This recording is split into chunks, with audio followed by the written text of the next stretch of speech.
Rise and shine! Mga ka-RSP, narito na po ang gabay, patnubay para lahat. Prediksyon ngayong araw ng August 7, Wednesday, mula kay Master Hans Kua. Para sa mga pinanganak ng Year of the Rat, ang pagbibigay ng offerings at ritual ay nagpapaamo sa loob ng mga ligaw na espiritu. Nagdadala ito ng peace at proteksyon sa mga gumagawa nito. This will indirectly benefit your personal life at relasyon sa ibang tao. At para maiwasan ang stress sa karera, huwag muna gumawa ng mga major or significant career change tulad ng pagpalit ng bagong trabaho, launching ng bagong project, signing mga important contracts after ghost month na natin gagawin to. Red at 4 ang swerte kay Year of the Rat. Punta naman tayo sa Year of the Ox, participate in the rituals offerings to appease mga wandering spirits. Nagkakaroon ng harmony ang lugar kapag maingat na sinusunod ang ghost month tradition. Para naman sa mga nagbabalak ng couples na gusto magpakasal, not recommended. Ngayong panahon na to, ghost month na to, accept muna natin sa feng shui na hindi okay ito. Mas mabuting i-delay ang pagpapakasal after ghost month na lang. Purple at 9 ang swerte kay Year of the Ox. Punta naman tayo kay Year of the Tiger, ang mas mataas ang risk at mga losses sa negosyo kapag ghost month. Marami din mga unforeseen complications. Advice talaga ng mga feng shui expert na huwag munang sumugal sa bagong venture sa panahon na ito. Use the time to do research at pag-aralan ang market. Para naman sa mga consumers dyan, huwag maniwala sa mga hindi legit na online sellers kahit mura ang mga product nila. Gold at 4 ang swerte kay Year of the Tiger. Punta naman tayo kay Year of the Rabbit. This is not the best time to make major investment or financial commitment. Gamitin ang panahon ng ghost month upang mag-aral ng bagong skills o mag-improve ng existing mga skills mo. Sa may mga mapupusuan at pinapursu naman dyan, konti pang pasensya sa panliligaw o sa pagsagot ng manliligaw. Hindi maganda ang bagong relationship na sisimulan during ghost month. May mga higher risk of instability sa mga to. However, the time is right to end stagnant and toxic relationship. Orange at 7 ang swerte kay Year of the Rabbit. Ito naman kay Year of the Dragon. Relationship might experience increased tension during ghost month. Importante na mas maging mapasensya tayo at unawain ang inyong partner. Ito ay makakaiwas sa misunderstanding at mga unnecessary conflict. At sa mga gustong maglibang with a purpose, mas maraming kailangan tapusin ng mga bagay-bagay. Kaya naman, mag-focus sa mga trabaho. Kung ikaw naman ay business owner, ipagpaliban ang major changes after ghost month na lang. Blue at 1 ang swerte kay Year of the Dragon. Sa snake naman tayo, ang enerhiya sa panahon ng ghost month sometimes ay mag-feel heavy at mga unsettled, maraming mga unsettled, mga paiba-ibang energy na to. Iwasan ang major change sa lifestyle mo. Water sport, mga extreme na mga diets ay hindi maganda during ghost month.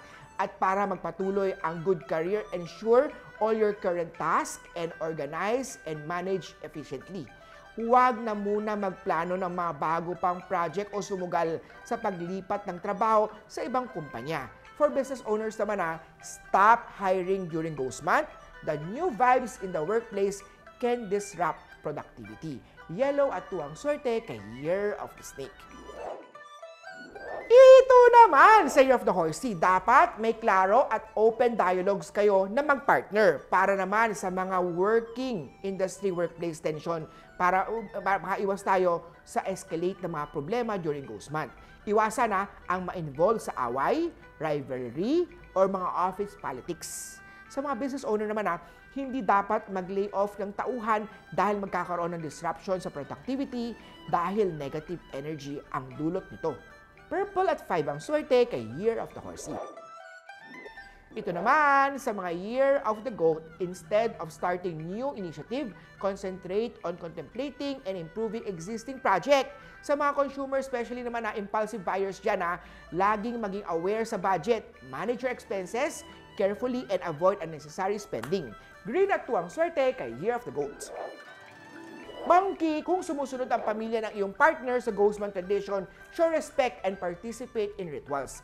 The demonstrational culture nila, sensitivity.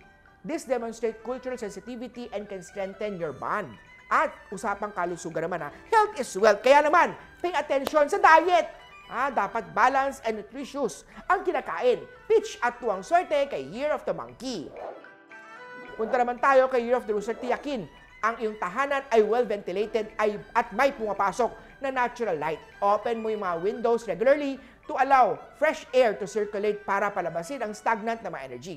At stay focus sa career mo. During Ghost Month, mag-enroll sa mga training programs. Improve your skill at paghandaan ang future opportunity kaysa maghanap o magantay sa immediate advancement. Gray at 8 ang swerte kay Year of the Rooster. At sa Year of the Dog naman tayo, while it is advisable to avoid major career moves, ang mga networking or building professional relationship beneficial to, lalo na sa career ngayong Ghost Month. Huwag lang muna mangako ng pagsali, but you can check them at mag-research muna.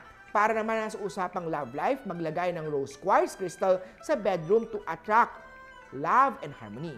Ganon din sa mga singles, maganda magsuot ng bracelet na rose quartz. Isang pangontra yan sa mga negative energy dahil crystal ito. Red at 1 ng swerte kay Year of the Doggy. At Year of the Pig naman tayo, attend industry events or connect with colleagues. Pero huwag munang gumawa ng mga commitment. Resume normal works office and be more diligent.